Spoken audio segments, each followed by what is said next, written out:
Buenas tardes, profesor Luis de Gracia. Mi nombre es Leslie Batista. Les voy a hablar esta tarde sobre la ley Spooner, el Tratado de Shanghái y su rechazo.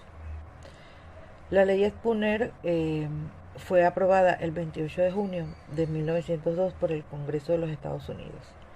La ley autorizaba al presidente Theodore Roosevelt a adquirir las propiedades de la compañía francesa, principalmente los bienes del ferrocarril de Panamá, por un monto de 40 millones de dólares. La ley también autorizaba al gobierno de los Estados Unidos a negociar con el gobierno de Colombia la construcción de un canal interoceánico, lo cual dio raíz al Tratado de Shanghái. La ley Spooner estipulaba la necesidad de un acuerdo con Colombia para adquirir las propiedades de la compañía francesa y el control de una faja de 10 millas de anchos desde el mar Caribe hasta el Océano Pacífico para excavar, construir y mantener un canal. También se establecía que si dentro del plazo razonable el presidente de los Estados Unidos no obtenía esa nueva compañía del canal, ni el permiso de Colombia, se negociaría entonces un contrato con Costa Rica o Nicaragua para construir entonces por esos territorios el canal. El, el Tratado de Shanghái es como se conoce al tratado internacional firmado entre la República de Colombia y los Estados Unidos de Norteamérica. A través de los designados plenipotenciarios, el secretario de Estado John Hay y el ministro colombiano, el doctor Tomás Herrán, en Washington el día 22 de enero de 1903, con el objetivo de la construcción de un canal transoceánico que uniese al Océano Atlántico y al Océano Pacífico por el Istmo de Panamá.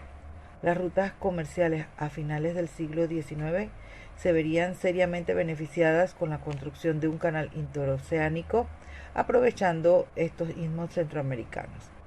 Tras una extensa historia de intentos malogrados, se escoge a Panamá como sitio para la construcción de este canal, que sería construido con capital estadounidense.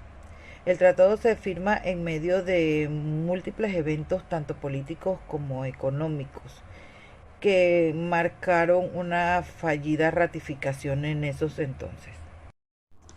El tratado se firma en medio de eventos de índole políticos y económicos que marcan su fallida ratificación.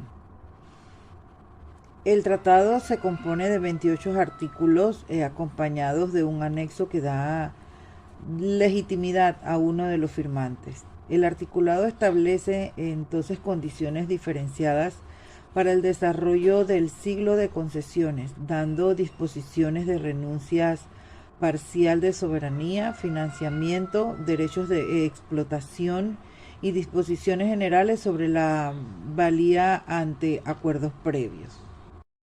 La construcción de un canal interoceánico era una necesidad para el desarrollo del comercio internacional. El país estudió varios proyectos y adelantó algunos tratados para construirlo en el Istmo de Panamá. La última negociación fue con los Estados Unidos de Norteamérica, quienes veían en esta zona más que una posibilidad comercial, una ubicación geopolítica estratégica. El acuerdo se planteó en el Tratado de Shanghái y fue rechazado por el Congreso colombiano de 1903. El Tratado de Shanghái fue abolido oficialmente el 2 de septiembre de 1903, cuando se expidió la ley que aprobó su rechazo. En una cena en Panamá en 1907, en visita oficial del senador estadounidense Duncan McKinley, este sostuvo una conversación con el ministro de Gobierno de Panamá, el doctor Tomás Arias, y le preguntó su opinión sobre las razones por las que el Tratado de Shanghái habían sido rechazadas, después de que hubiera sido convenido tentativamente por las autoridades colombianas. La explicación del ministro Arias giró en torno a 4 razones por las que el Tratado de Shanghái fuera rechazado en su discusión en el Senado colombiano.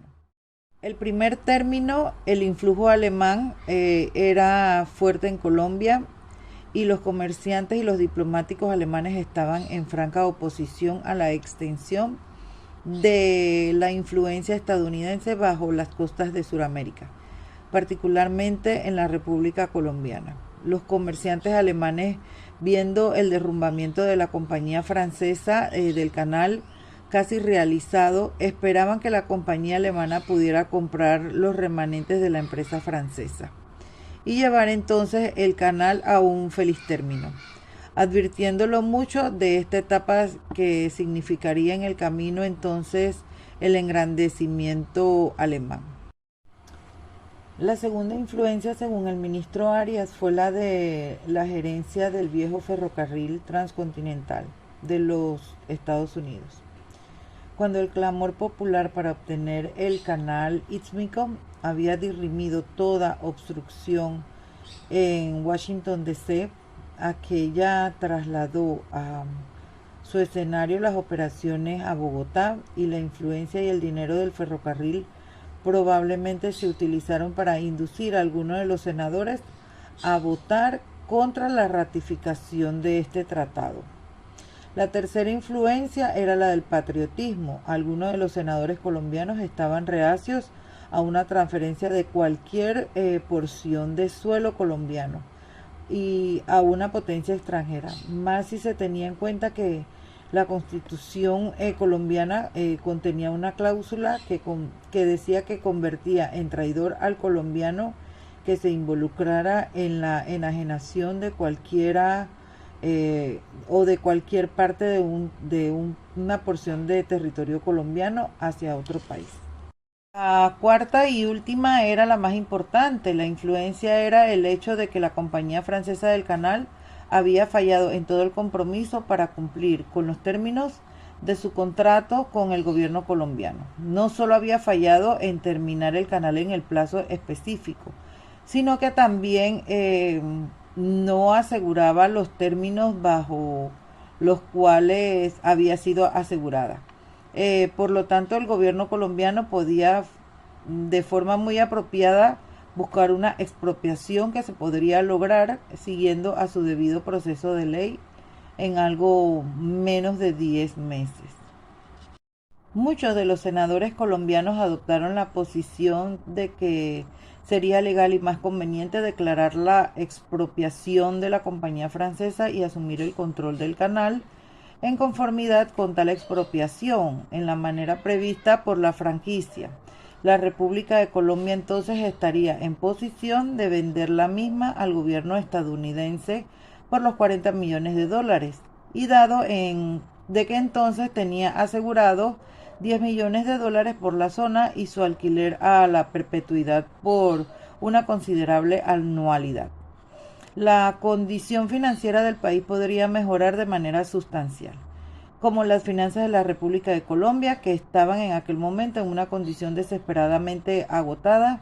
Esta perspectiva de su rehabilitación debió haber tenido un poderoso efecto en muchos de los senadores. Estas 4 razones circunstanciales causaron sin ninguna duda que el Senado colombiano rechazara entonces la ratificación del Tratado Herránjay. Como conclusión, podemos derivar del Tratado Herránjay que radicó en un tratado acordado con el objetivo de construir un canal transoceánico en el Istmo de Panamá. No obstante, el mismo fue rechazado el 5 de agosto de 1903 por el embajador colombiano en Estados Unidos, ya que las condiciones Colombia no aprobaba en su totalidad esto, principalmente por la pérdida de su soberanía. Se consideraba que el tratado ya subyacía entre conspiraciones para la separación de Panamá, además de otras opiniones que afirmaban entre el patriotismo y el recelo de algunos comerciantes como los alemanes y otras influencias. Gracias.